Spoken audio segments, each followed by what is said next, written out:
The hearing today, which is entitled Too Big to Prosecute, Examining the AI Industry's Mass Ingestion of Copyrighted Works for AI Training. This is the third hearing of the Senate Judiciary Committee's Subcommittee on Crime and Counterterrorism, which I'm delighted to work on with my colleague, Ranking Member Durbin.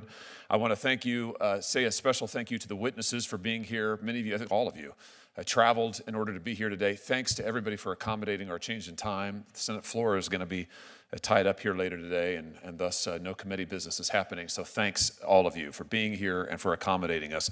I'm going to make just a few opening remarks. Senator Durbin will do the same, then we'll swear in the witnesses and be off to the races. Let me just start by saying that today's hearing is about the largest intellectual property theft in American history. For all of the talk about artificial intelligence and innovation and the future that comes out of Silicon Valley, here's the truth that nobody wants to admit. AI companies are training their models on stolen material, period. That is just the fact of the matter. And we're not talking about these companies simply scouring the internet for what's publicly available. We're talking about piracy. We're talking about theft.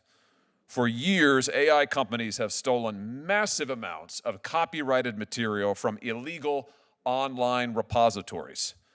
Now, the FBI and the Department of Homeland Security regularly prosecute individuals who engage in exactly the same kind of behavior, using platforms like LimeWire or Napster in the old days, using a process called torrenting. But have these big tech companies been prosecuted? No, of course not. They're getting off scot-free, and this hearing will show us that Meta and Anthropic and other AI companies are willfully using these illegal networks, these torrenting networks as they're called, to steal vast swaths of copyrighted materials. The amount of material that we're talking about is absolutely mind-boggling. We're talking about every book and every academic article ever written. Let me say that again. Every book and every article ever written.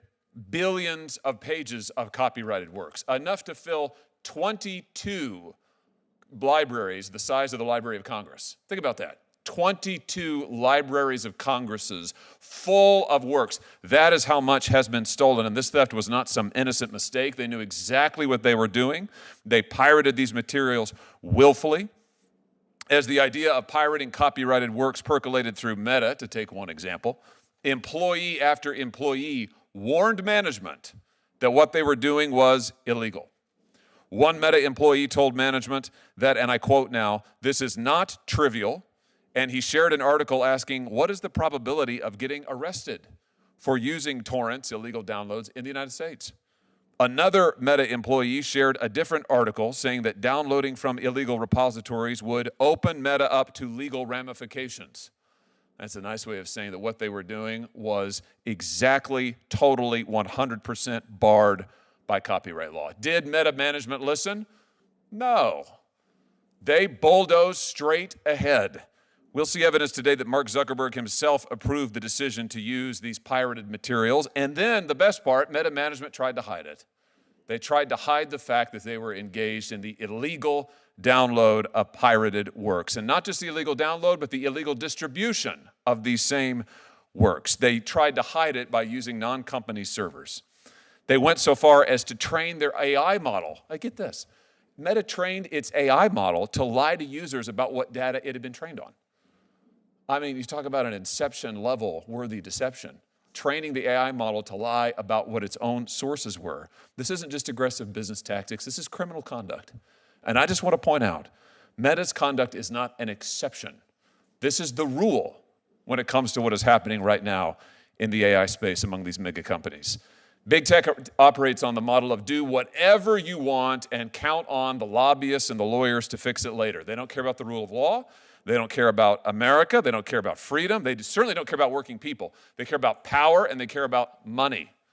And every time they say things like, we can't let China beat us, let me just translate that for you. Every time they say that, oh, we can't let China beat us, what they're really saying is, give us truckloads of cash and let us steal everything from you and make billions of dollars on it. That's the translation.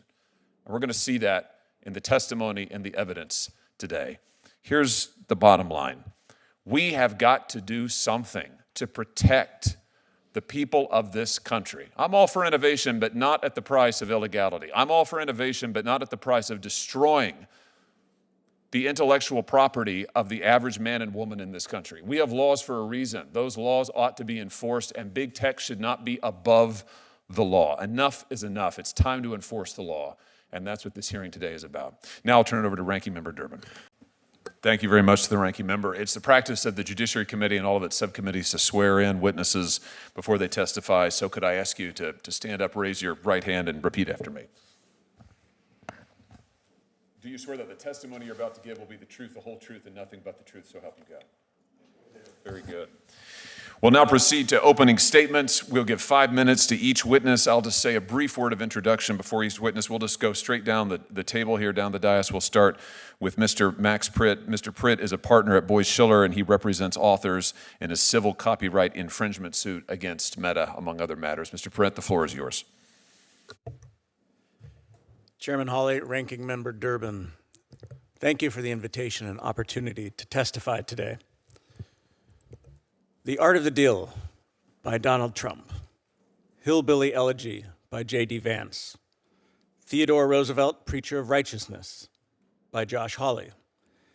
These are just a handful of the many, many millions of copyrighted books and publications that some of the world's largest and wealthiest corporations, Meta, OpenAI, Anthropic, and others, knowingly and intentionally pirated from illicit online marketplaces for financial gain and to seek a competitive advantage in AI.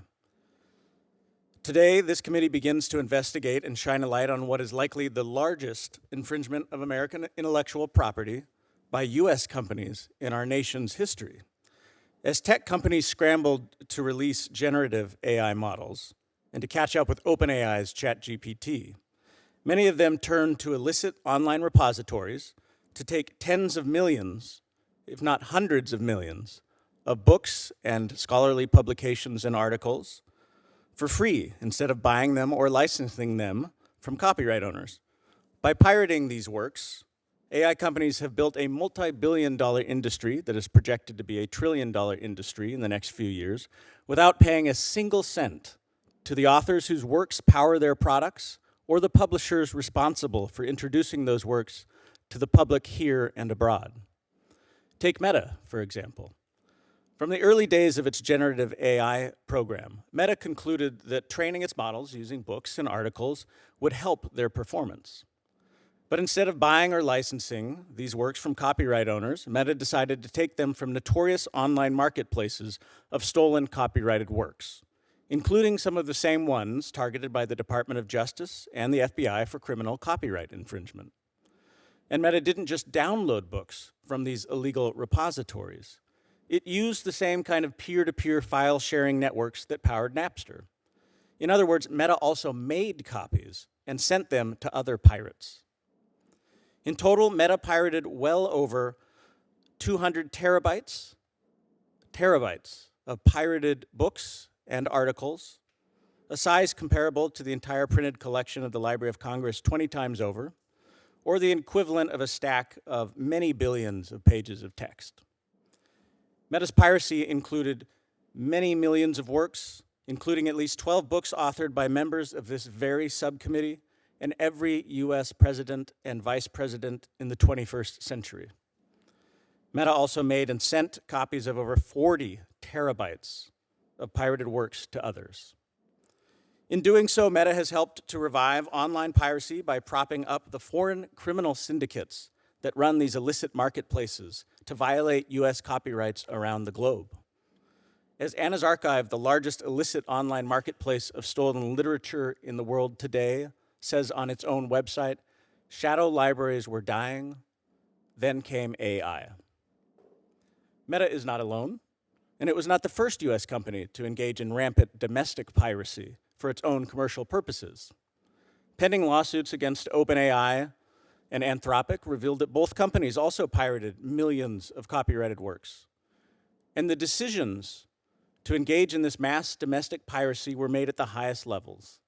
Company documents that are now public show, for example, that the decision to pirate instead of license was approved by Meta's co-founder and CEO, Mark Zuckerberg himself. This decision to engage in mass piracy was made even though key employees knew that doing so was both illegal and unethical. One Meta researcher argued that using pirated material should be beyond our ethical threshold.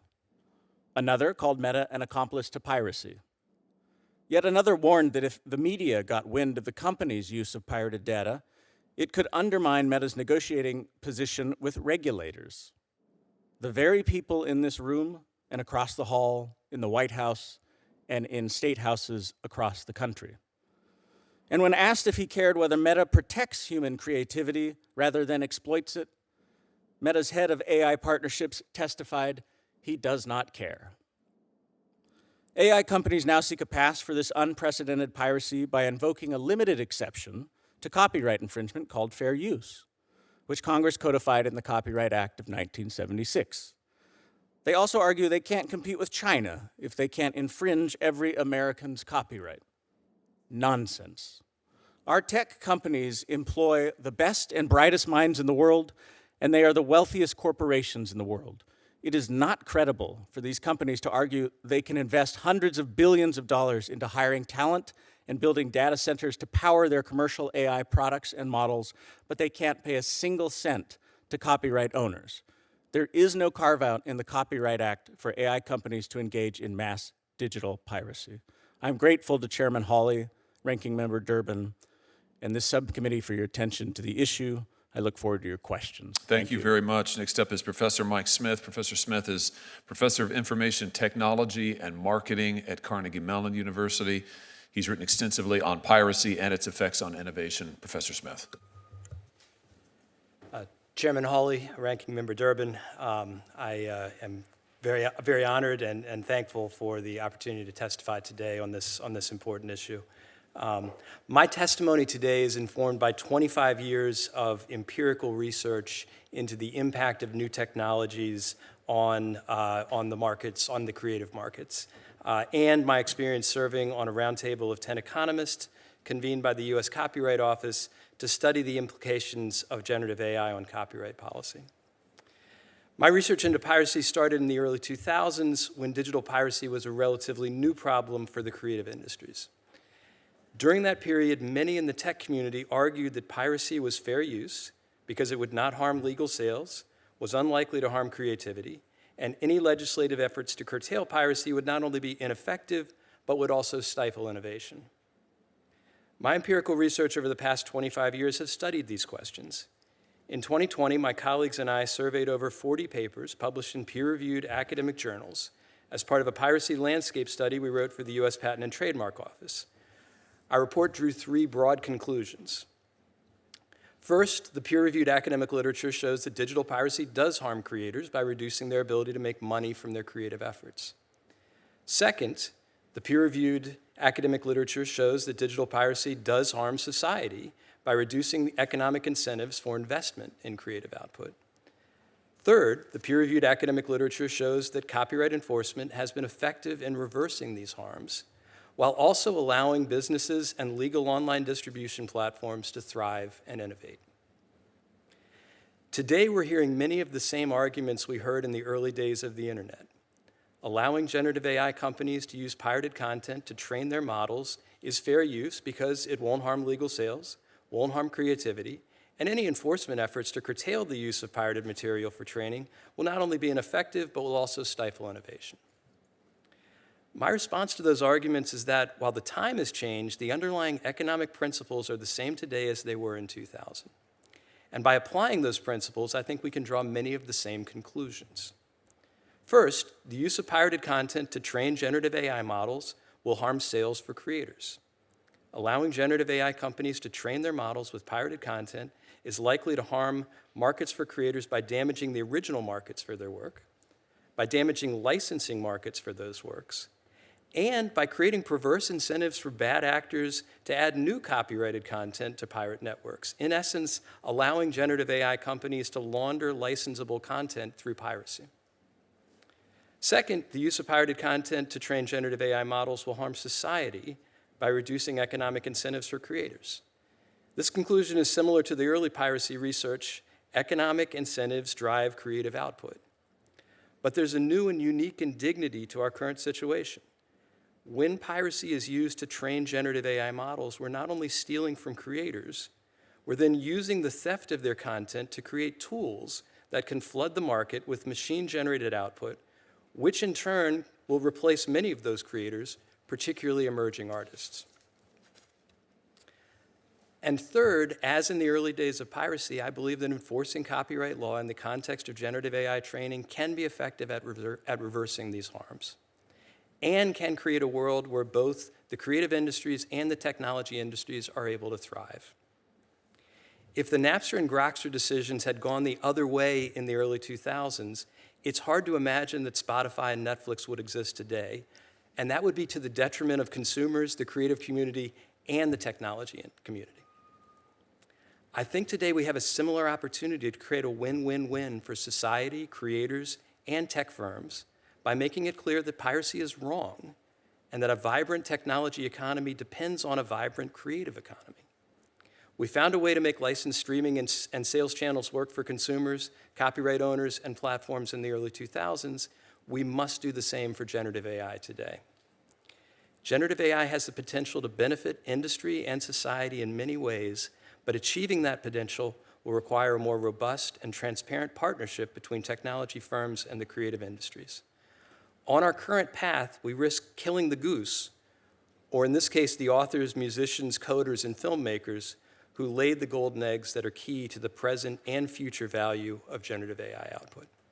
I thank you and look forward to your questions. Thank you very much. Next up is Professor Viswanathan. Did I get that right, Professor? Am I Perfect. close? Okay. Perfect. Professor Viswanathan is a professor of law at New England Law School, and she's an expert in AI and copyright. Thank you for being here. The floor is yours, Professor. Chairman Hawley, Senior Ranking Member Durbin, and members of this subcommittee, thank you so much. I'm honored to testify today on a subject that I feel passionate about. I feel that Senator Hawley did an excellent job of laying the table for us. I'd like to drill down on what he's presented us with so far and help us walk through this. So first, it's an interesting moment that we're at. Generative AI is a promising set of technologies, and I think we can all agree that they're beneficial. However, the training that they're engaging in is deeply problematic and troubling, and courts don't know what to do about this yet. They haven't reached a consensus on what should obviously be done about the training of AI on pirated works. So I'd like to give us a call for action and a solution as I talk us through this. First, we know that what pirate websites are doing is illegal. How do we know that? Multiple actions have been brought against pirate sites, and in every case, the pirate websites or repositories have lost. The FBI, the Department of Homeland Security, have gone after pirate websites and tried to shut them down. Now, of course, we all know this can be like whack-a-mole, right? What they shut down, they come back up again. But the point is, it's well established that what they're doing is illegal. And that makes sense. If you and I stole books from the library or from a bookstore and said, I need to train, I need to learn, I need to develop my mind, we wouldn't argue that this is fair use. We'd say, you can't steal the materials even for a good cause. That's not even what's happening here. The AI generative companies are going to pirate websites, stealing the materials that have already been stolen. It's a crime compounding a crime. How is this fair? Say you want to go drag racing, an illegal activity. I tell you, hey, there's a shop down the street that sells stolen cars for cheap. Go buy a car and you can drag race. You go, great, that helps me be able to afford what I want to do. You buy a stolen car, you drag race, you win. Do you now get to say, hey, it's okay that I bought that stolen car? It's okay that I engaged in an illegal activity. Neither activity is legal, and one is compounding the other. And that's what's happening here. It's simple. It's a crime compounding a crime. And it's not a victimless crime. As Professor Smith showed us, there are real victims here. The loss of authors' livelihoods. Mr. Baldacci will be eloquent on this topic, but as an author myself, I feel the same. The loss of my livelihood not only hurts, but it affects what I've spent my life training to do. It contravenes copyright law's basic incentive structure. I don't just teach copyright, I teach constitutional law as well. This is enshrined in the United States Constitution. The intellectual property clause is one of the things that makes this country not just great, but robust, powerful, economically hugely successful. over $1 trillion in revenues from the creative content industries. This is truly at risk right now, this entire incentive structure that was brilliantly thought of by our founders. It has negative incentives. If you know that you can go to a pirate website and steal things, why would you ever pay for anything again?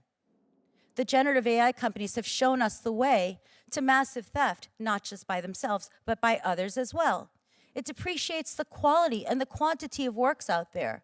The trade-off of copyright law is you, the copyright author, take the risk, and the market rewards you with rewards if the marketplace likes what you've done. There is no incentive structure anymore that's been undermined by what's happening now. And there's a solution. The solution is licensing. It already exists. The licensing of works, the fair compensation of creators. These are all things that actually exist now. We don't even need new legislation in some ways. We might want that as well someday, but right now we have a solution. Enforce good, standard, accepted, acknowledged licensing practices. None of this is to say that we're against innovation. We all believe in innovation. We believe that generative AI has potential. But you cannot compromise the livelihood of creators. You cannot compromise our trove of creative activity and our entire world of art and culture and the things that we have done that make us most human and that enrich us the most. You cannot compromise those simply by saying we need new technologies to flourish. What we need is for new technologies to flourish fairly, sustainably, in ways that make sense to us and that have already been provided for by our Constitution, by the US copyright law, by intellectual property law itself. It is critical that Congress recognize that this is the trade-off that matters for the livelihoods of everyone whose lives right now and well-being are at risk. Thank you so much. Thank you very much, Professor. Next is Mr. David Baldacci. Mr. Baldacci is one of the best-selling authors in America. I don't know how many books he's had as the #1 New York Times bestseller. I bet he knows. Maybe he'll tell us. I know I've read his books. I'm delighted to have him here today. He's going to tell us about AI's impact on authors. Welcome, Mr. Baldacci. Thank you. It's a lot. #1 bestseller. I'll leave it at that. Chairman Hawley, Ranking Member Durbin, members of the subcommittee. 119 years ago, Mark Twain traveled to D.C. and appeared before a congressional committee to advocate on behalf of stronger copyright laws. He was the most pirated author of his day. I'm pirated all over the world as well. I get why that upset him. He thought creative arts was the lifeblood of this country, and I agree with him. That was the first time at that hearing that he wore his signature white suit publicly. And he did so because he thought it represented purity of thought and spirit. I don't own a white suit. And even if I did, I don't think my wife would have let me wear it today. So you just get blue. Twain once said that travel is fatal to prejudice, meaning if you meet people where they live, you find out they're just like you. I had no chance to leave the segregated world of Richmond, Virginia when I was growing up, but I visited the library every week, and I liked to think through books. I traveled the world without a plane ticket or a passport. And born from my love of reading came my desire to be a writer. I worked away for decades and getting rejected over and over, but I kept going, honing my craft, remaining disciplined, taking the rejections head on, and using them as motivation, and finally I was successful. And after 60 novels under my belt, I worked just as hard as I ever have. It's the American way. You work hard, you play fair, you stay the course, and you'll make it. I truly believed that until my son asked ChatGPT to write a plot they read like a David Baldacci novel. In about 5 seconds, 3 pages came up that had elements of pretty much every book I'd ever written, including plot lines, twists, character names, narrative, the works.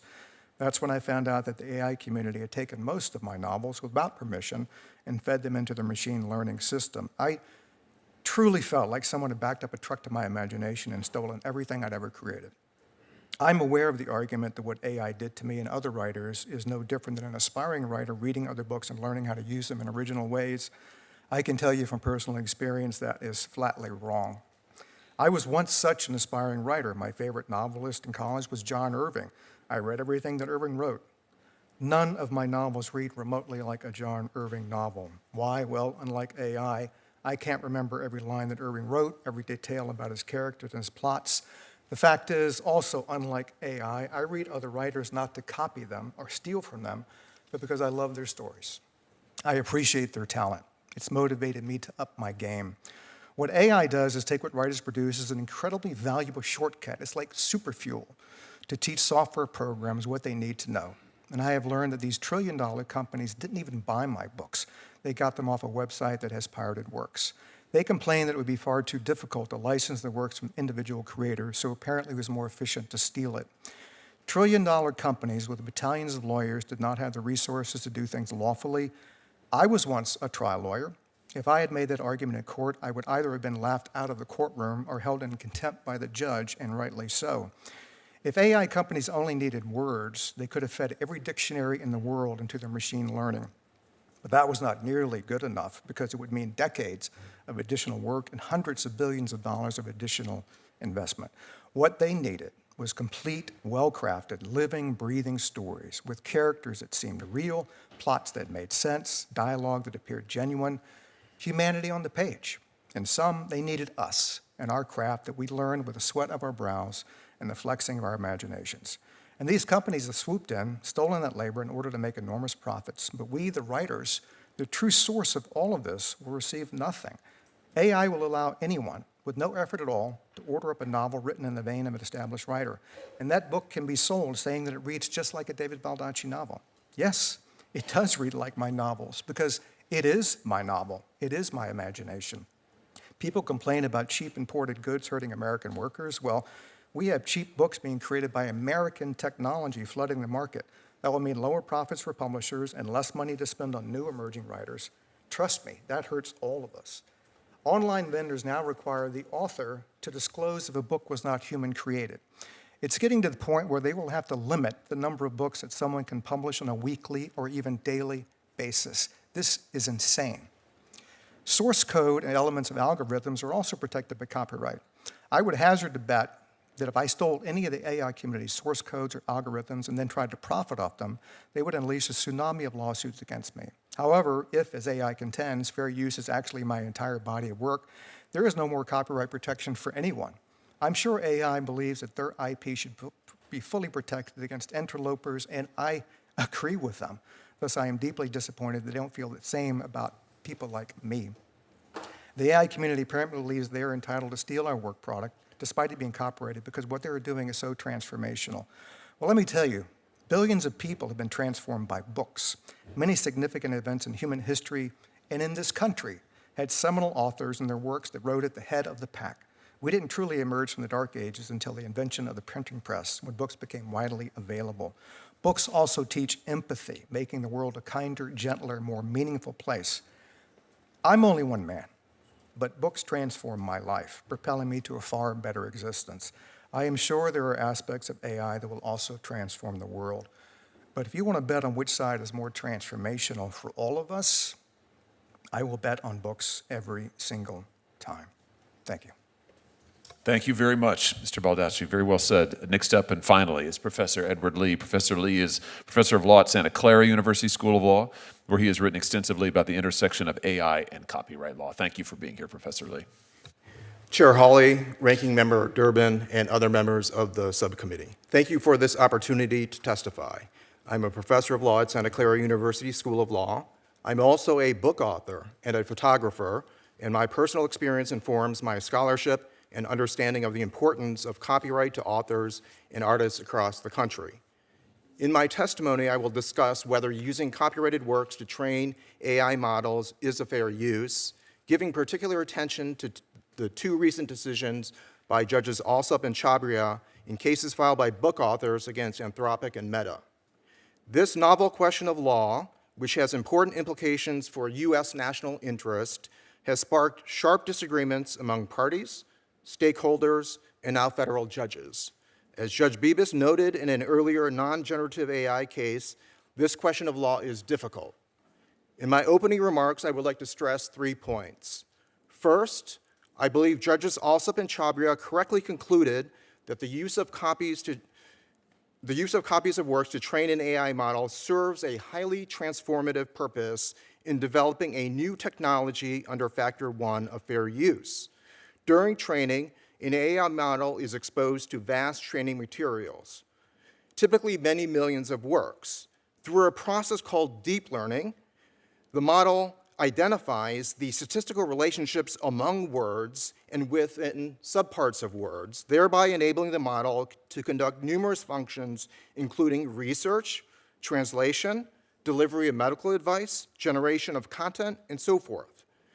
As Judge Chabria concluded in his opinion, quote unquote, the purpose of Meta's copying was to train its large language models, which are innovative tools that can be used to generate diverse texts and perform a wide range of functions.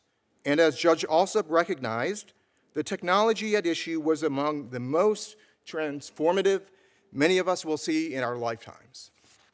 Now, the history of AI development strongly supports this conclusion. It is important to understand why AI researchers at universities began training AI models on large data sets.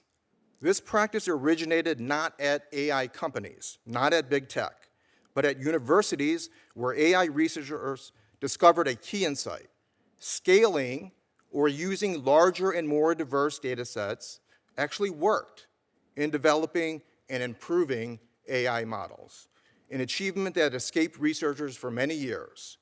This seminal breakthrough, which took decades to figure out, has propelled the advances of AI that we are witnessing today. Second, while I agree with the ultimate findings of fair use in both cases, it's important to remember that fair use is fact-specific and decided on a case-by-case basis. In some cases, a transformative purpose in AI training might be outweighed by the other factors.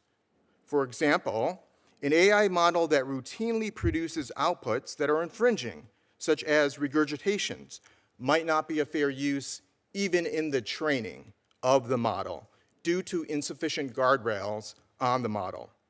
Critically, in the cases against Anthropic and Meta, the judges concluded the plaintiffs did not show the models had produced any infringing outputs of the plaintiff's works. And that can be appealed, but that is the findings of both judges. My final point is the need for caution. Caution by the courts, caution by Congress, and the states. I believe it's important to weigh the United States' interest in AI innovation. President Trump has issued an executive order making US development and global leadership in AI a national priority.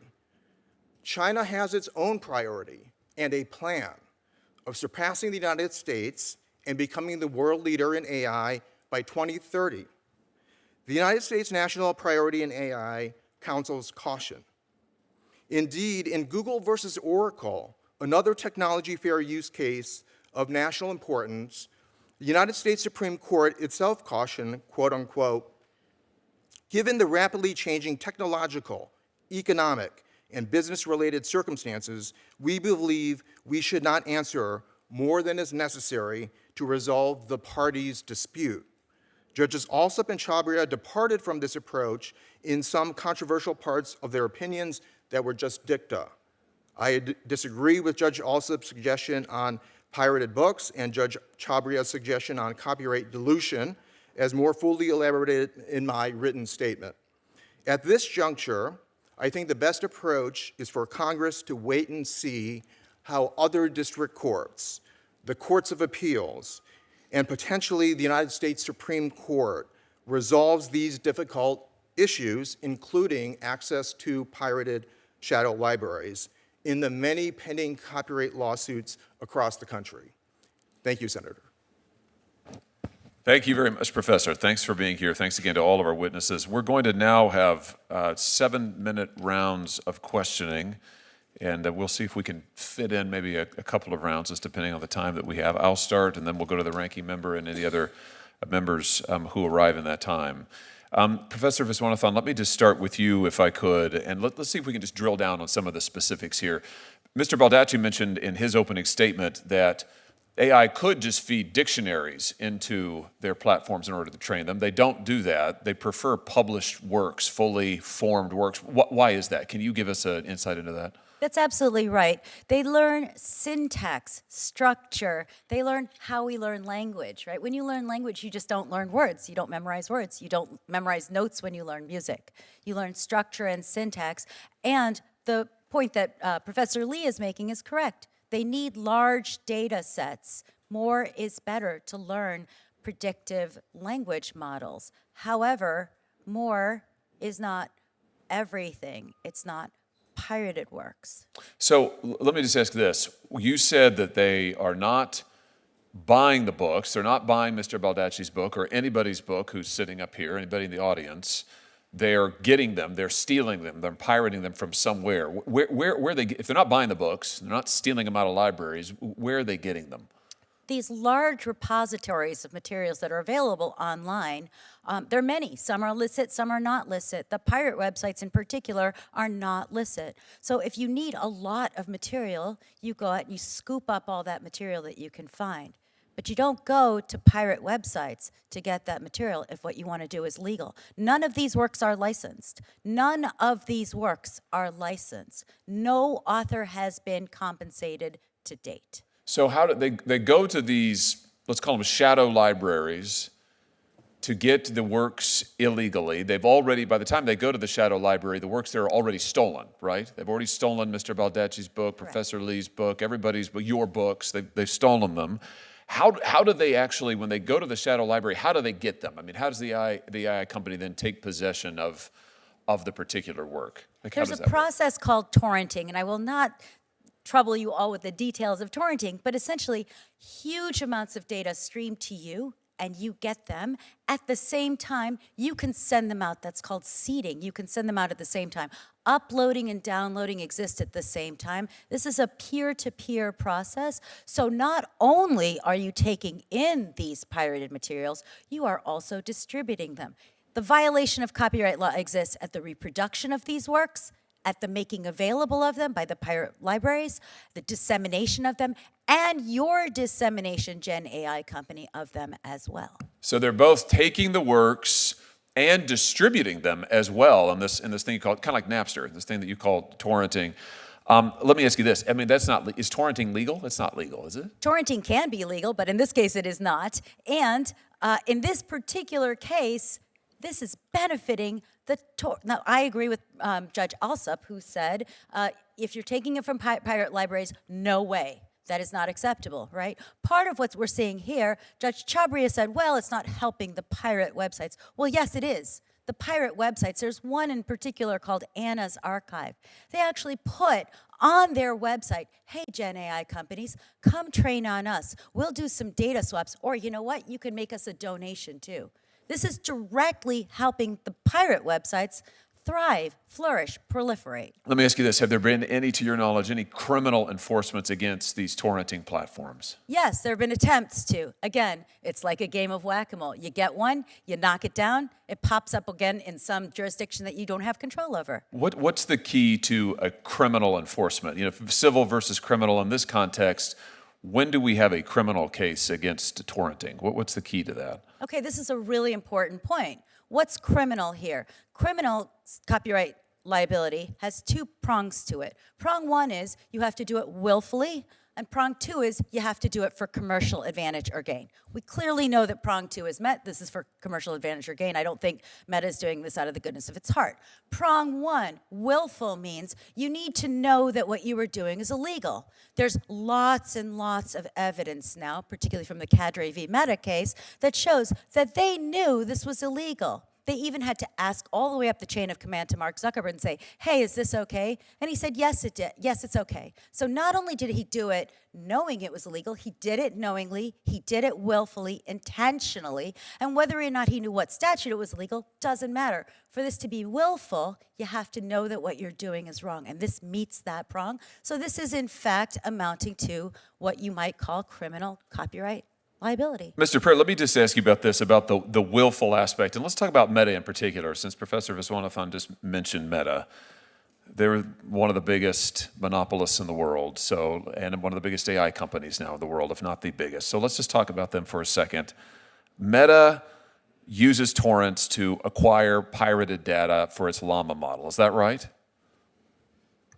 Correct.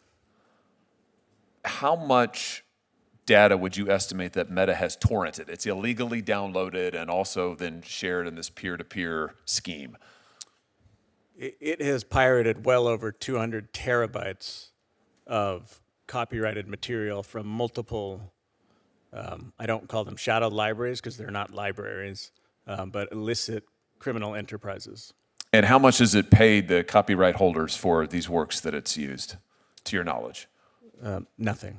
If nothing, zero. So billions of works, billions of books like Mr. Baldacci's, zero payment. If Meta were to pay, do you have any idea what the cost might be? I mean, did they ever, to your knowledge, in your discovery, did they ever explore paying? I mean, is there any sense of how much this might have cost them? Early on, they explored licensing. They assigned 2 individuals part-time to attempt to license, and they decided it would take too long, for example, and that's when they turned to piracy. At the time, they had public documents show that certainly tens of millions, if not hundreds of millions, had been contemplated for licensing at that time. Okay, so let's just think about this. Hundreds of millions of dollars, that's the value, maybe sort of the base, the bare value of the works that they've used, like the works that you all have written on this panel, hundreds of millions, and they paid zero of that. So let's just drill down a little further. Did Meta know what they were doing was wrong? Do you, Mr. Pritt, believe in the evidence you've seen that there's any evidence to suggest that Meta's employees knew what they were doing is illegal? I think the documents that have become public clearly show that. Let's just look at a few of these documents. I'm going to show you a few things, and I'll ask you to help me interpret them to make sure that we get them right.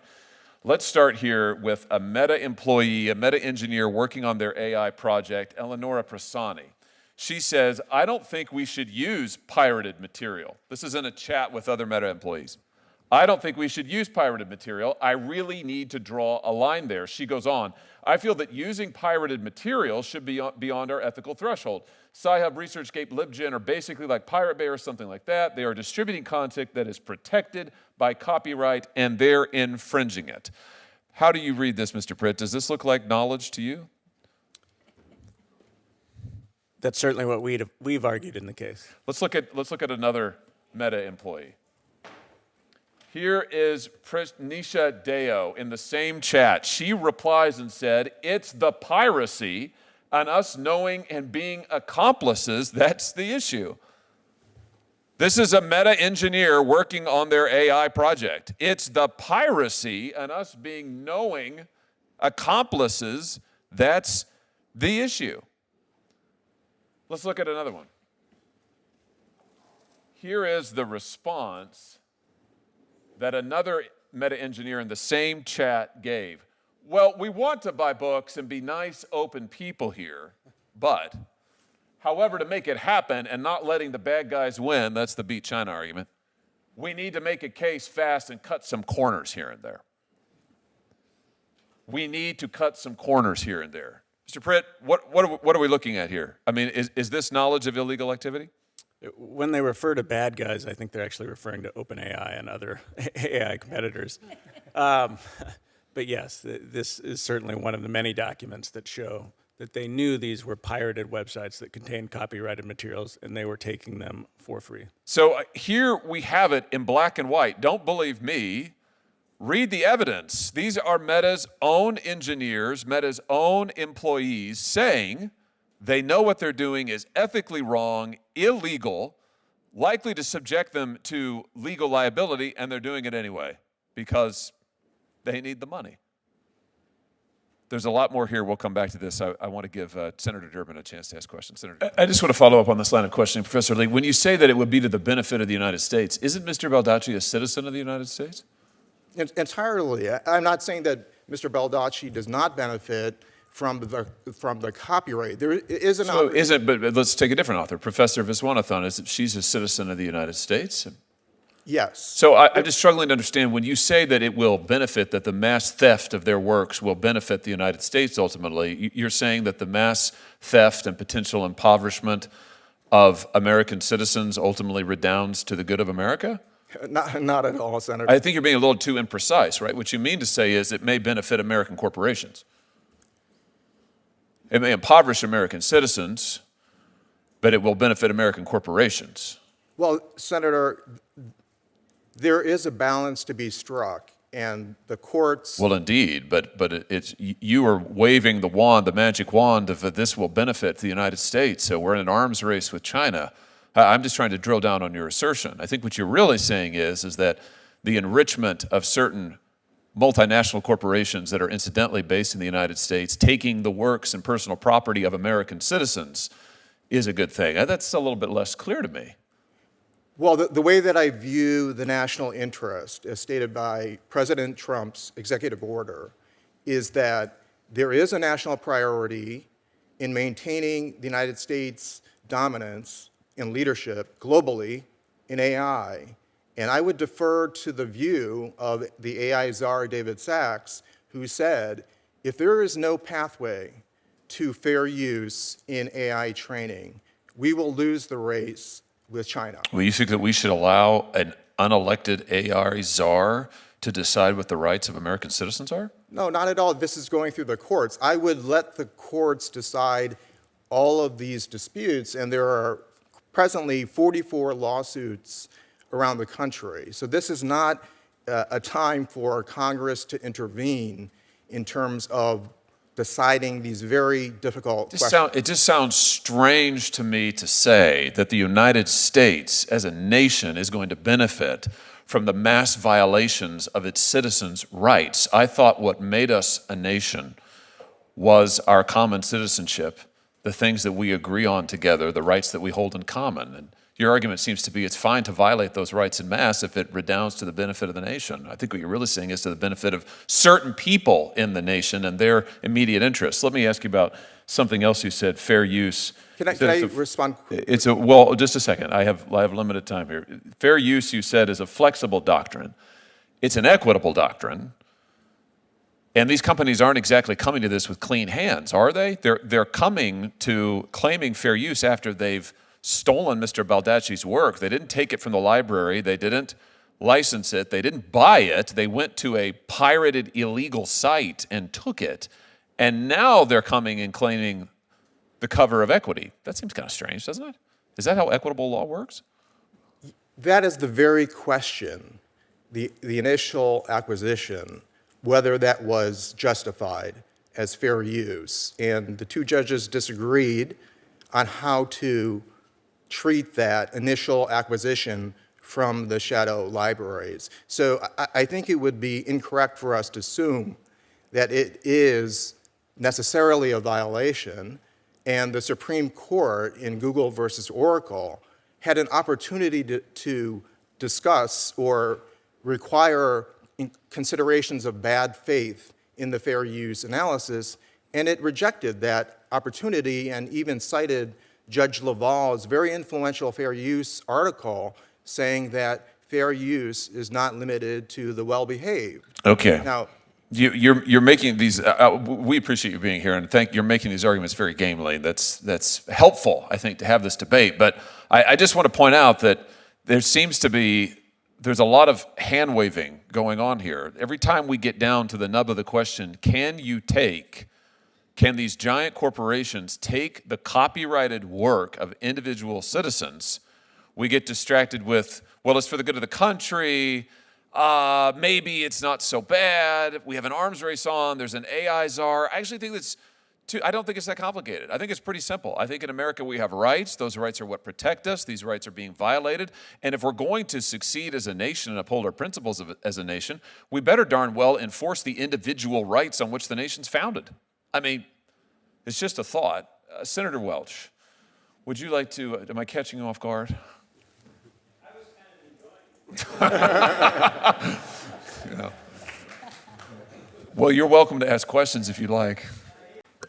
Mr. Pritt, if I could just ask you another question or two about some of the evidence. We talked about Meta engineers saying that they realized what they were doing was crossing an ethical line, that they felt they shouldn't be doing it, but they had to cut some corners. Let me just ask you, did Meta ever try to hide what it was doing? Did it try to hide the fact that it was pirating these works? What the documents show is that in 2024, when Meta began to use Anna's archive, it decided intentionally to not use its own servers and instead to go through Amazon Web Services in order to ensure that the seeding, the sharing of pirated works would not be traced back to Meta's own IP. It doesn't sound to me like a company and executives that think what they're doing is above board. It sounds like a company that thinks that what they're doing is probably illegal in some manner, but they want to go on doing it anyway. Let me just show you a couple of documents, help us understand what we're seeing here. These are more Meta engineers now, again, working on AI. We've got the first one, Nikolai, who says, not sure we can use Meta's IPs to load through torrents pirate content. Ha ha. I emphasize, these are their documents. I mean, for all of Professor Lee's, and again, I appreciate Professor Lee making these arguments, but for all of Professor Lee's comments that we're not sure if it's really pirated or not, they thought so. This is Meta. Meta thought so. The next person says, the next employee, I'm curious to start looking at some samples, but I feel like we should get some clarity on what's allowed and how, smiling emoji. Nicolay again, haha, yeah, I think torrenting from a corporate laptop doesn't feel right. I mean, what are we looking at here, Mr. Pritt? I mean, is this an attempt to be above board and forthcoming and, they think everything's fine?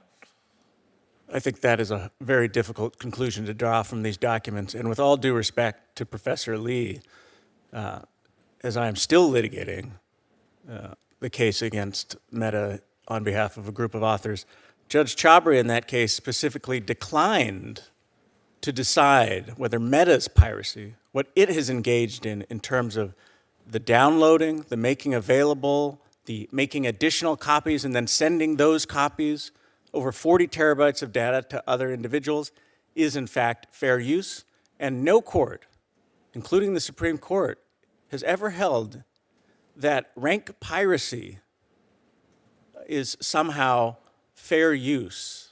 And instead, the Supreme Court case law, the still law of the land, says that fair use presupposes good faith and fair dealing. I will leave it to you whether or not you think any of these documents shows good faith and fair dealing. Let's just look at one other document and ask ourselves if this looks like good faith and fair dealing. More Meta employees, more AI engineers. Frank, can you clarify why we can't use Facebook infra internal for this again? Frank Zhang replies, we've got to avoid the risk of tracing back the seeder from a Facebook server. And he clarifies, avoid the risk of tracing back the seeder download are from Facebook servers. So here we have Meta employees saying they know they're pirating, they think it's ethically wrong, they think it's illegal, and they are actively avoiding trying to create a paper trail. They're trying to hide it. I mean, that doesn't sound like fair use to me. Does it sound like fair use to you, Professor Lee? I mean, do you think this is fair use? I would just say I agree with Judge Chabria's approach. The distribution claim is still live in the case, and this aspect of the torrenting may well be infringement and not fair use. I'll just say this. If this isn't infringement, Congress needs to do something. I mean, if the answer is that the biggest corporation in the world worth trillions of dollars can come take an individual author's work like Mr. Baldacci, lie about it, hide it, profit off of it, and there's nothing our law does about that, we need to change the law. And if nothing else comes out of this hearing today, I hope that's it.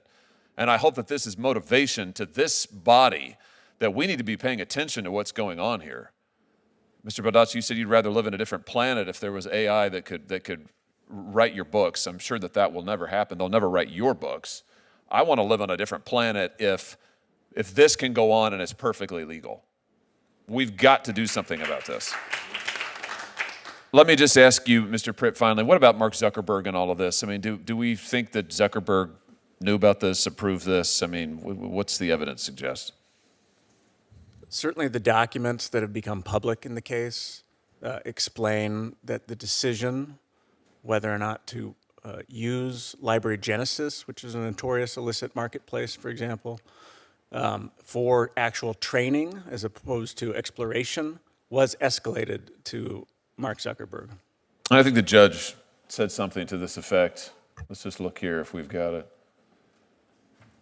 That in fact, Zuckerberg was asked about it. There it is. In the spring of 2023, after failing to acquire licenses and following escalation up to Zuckerberg, Meta decided to just use the works acquired from a torrenting platform as training data. So they just did it anyway.